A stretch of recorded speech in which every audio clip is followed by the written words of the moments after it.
exhibition of nature at her worst without, and we three, we elegant three within.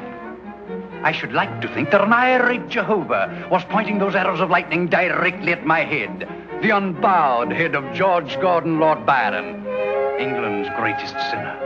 But I cannot flatter myself to that extent.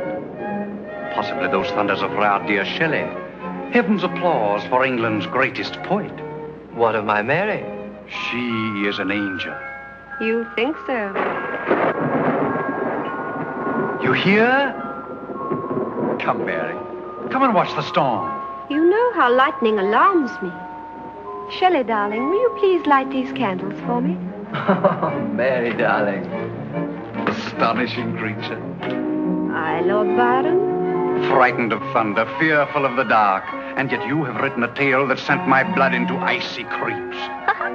Look at her, Shelley. Can you believe that bland and lovely brow conceived of Frankenstein? A monster created from cadavers out of rifled graves? Isn't it astonishing?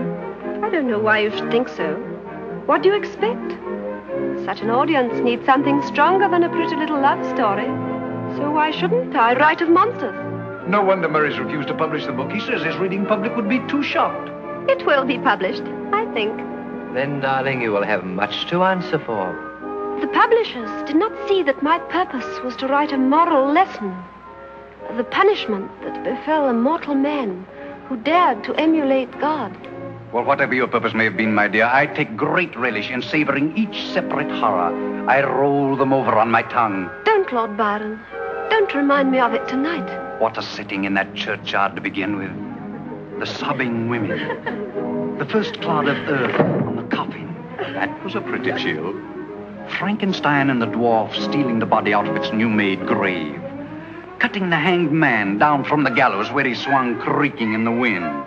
The cunning of Frankenstein in his mountain laboratory, taking dead men apart and building up a human monster, so fearful, so horrible, that only a half-crazed brain could have devised. And then the murder. The little child drowned.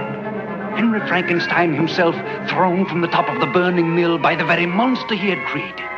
And it was these fragile white fingers that penned a nightmare